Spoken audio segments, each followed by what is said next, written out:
رسول اللہ صلی اللہ علیہ وآلہ وسلم نے فرمایا، اگر لوگوں کو معلوم ہوتا کہ اذان اور صف اول میں کتنا ثواب ہے اور پھر انہیں اس کے حاصل کرنے کے لیے قرآن دازی کرنی پڑتی تو وہ قرآن دازی بھی کرتے، اور اگر انہیں معلوم ہو جائے کہ نماز سویرے پڑھنے میں کتنا ثواب تو وہ لوگ ایک دوسرے سے سبقت کرنے لگیں، اور اگر انہیں معلوم ہو جائے کہ عشاء اور صبح کی کتنی فضیلتیں ہیں تو اگر گھٹنوں کے بل آنا پڑتا تو پھر بھی آتے۔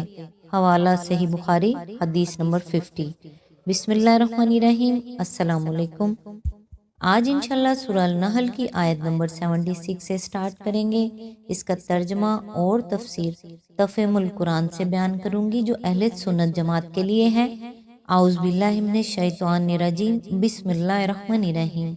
اللہ ایک اور مثال دیتا ہے، دو آدمی ہیں، ایک گونگا بہرا ہے، کوئی کام نہیں کر سکتا، اپنے آقا پر بوجھ بنا ہوا ہے، جدھر بھی وہ اسے بھیجے کوئی بھلا کام اس سے بن نہ آئے۔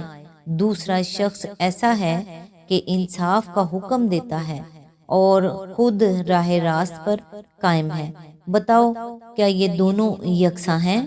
اس کی تفسیر ہے، پہلی مثال میں اللہ اور بناوٹی معبودوں کے فرق کو صرف اختیار اور بے اختیاری کے اعتبار سے نمایاں کیا گیا تھا۔ اب اس دوسری مثال میں وہی فرق اور زیادہ کھول کر صفات کے لحاظ سے بیان کیا گیا ہے۔ مطلب یہ ہے کہ اللہ اور ان بناوٹی معبودوں کے درمیان فرق صرف اتنا ہی نہیں ہے کہ ایک با اختیار مالک ہے اور دوسرا بے اختیار غلام، بلکہ مزید برآں یہ فرق بھی ہے کہ یہ غلام نہ تمہاری پکار سن سکتا ہے، نہ اس کا جواب دے سکتا ہے، نہ کوئی کام با اختیار خود کر سکتا ہے۔ اس کی اپنی زندگی کا انحصار سارے کا سارا اس کے آقا کی ذات پر ہے، اور آقا اگر کوئی کام اس پر چھوڑ دے تو وہ کچھ بھی نہیں بنا سکتا۔ بے خلاف اس کے آقا کا حال یہ ہے کہ صرف ناطق ہی نہیں، ناطق حکیم ہے، دنیا کو عدل کا حکم دیتا ہے، اور صرف فاعل مختار ہی نہیں، فاعل برحق ہے، جو کچھ کرتا ہے راستی اور صحت کے ساتھ کرتا ہے۔ بتاؤ یہ کون سی دانائی ہے کہ تم ایسے آقا اور ایسے غلام کو یکساں سمجھ رہے ہو۔ آیت نمبر 77، اور زمین و آسمان کے پوشیدہ حقائق کا علم تو اللہ ہی کو ہے، اور قیامت کے برپا ہونے کا معاملہ کچھ دیر نہ لے گا مگر بس اتنی کہ جس میں آدمی کی پلک جھپک جائے، بلکہ اس سے بھی کچھ کم۔ حقیقت یہ ہے کہ اللہ سب کچھ کر سکتا ہے۔ اس کی تفسیر ہے، بعد کے فقرے سے معلوم ہوتا ہے کہ یہ دراصل جواب ہے کفار مکہ کے اس سوال کا جو وہ اکثر نبی صلی اللہ علیہ وآلہ وسلم سے کیا کرتے تھے کہ اگر واقعی وہ قیامت آنے والی ہے جس کی تم ہمیں خبر دیتے ہو تو آخر وہ کس تاریخ کو آئے گی۔ یہاں ان کے سوال کو نقل کیے بغیر اس کا جواب دیا جا رہا ہے، یعنی قیامت رفتہ رفتہ کسی طویل مدت میں واقع نہ ہوگی، نہ اس کی آمد سے پہلے تم دور سے اس کو آتے دیکھو گے کہ سنبھل سکو اور کچھ اس کے لیے تیاری کر سکو۔ وہ تو کسی روز اچانک چشم زون میں بلکہ اس سے بھی کم مدت میں آ جائے گی۔ لہٰذا جس کو غور کرنا ہو سنجیدگی کے ساتھ غور کرے اور اپنے رویے کے متعلق جو فیصلہ بھی کرنا ہو جلدی کر لے۔ کسی کو اس بھروسے پر نہیں رہنا چاہیے کہ ابھی تو قیامت دور ہے، جب آنے لگے گی تو اللہ سے معاملہ درست کر لیں گے۔ توحید کی تقریر کے درمیان یکایک قیامت کا یہ ذکر اس لیے کیا گیا ہے کہ لوگ توحید اور شرک کے درمیان کسی ایک عقیدے کے انتخاب کے سوال کو محض ایک نظری سوال نہ سمجھ بیٹھے۔ انہیں یہ بھی احساس رہنا چاہیے کہ ایک فیصلے کی گھڑی کسی نامعلوم وقت پر اچانک آ جانے والی ہے، اور اس وقت اسی انتخاب کے صحیح یا غلط ہونے پر آدمی کی کامیابی و ناکامی کا مدار ہوگا۔ اس تنبیہ کے بعد پھر وہی سلسلہ تقریر شروع ہو جاتا ہے جو اوپر سے چلا آ رہا تھا۔ آیت نمبر 78، اللہ نے تم کو تمہاری ماؤں کے پیٹوں سے نکالا اس حالت میں کہ تم کچھ نہ جانتے تھے۔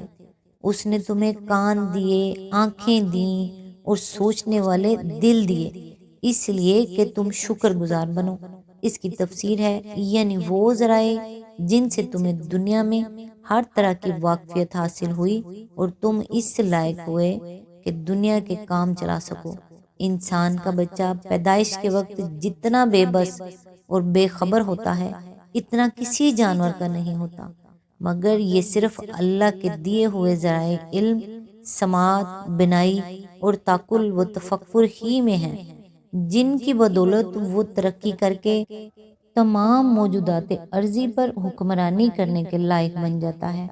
یعنی اس خدا کے شکر گزار جس نے یہ بے بہا نعمتیں تم کو عطا کی، ان نعمتوں کی اس سے بڑھ کر ناشکری اور کیا ہو سکتی ہے کہ ان کانوں سے آدمی سب کچھ سنے مگر ایک خدا ہی کی بات نہ سنے، ان آنکھوں سے سب کچھ دیکھے مگر ایک خدا ہی کی آیات نہ دیکھے، اور اس دماغ سے سب کچھ سوچے مگر ایک یہی بات نہ سوچے کہ میرا وہ محسن کون ہے جس نے یہ انعامات مجھے دیے ہیں۔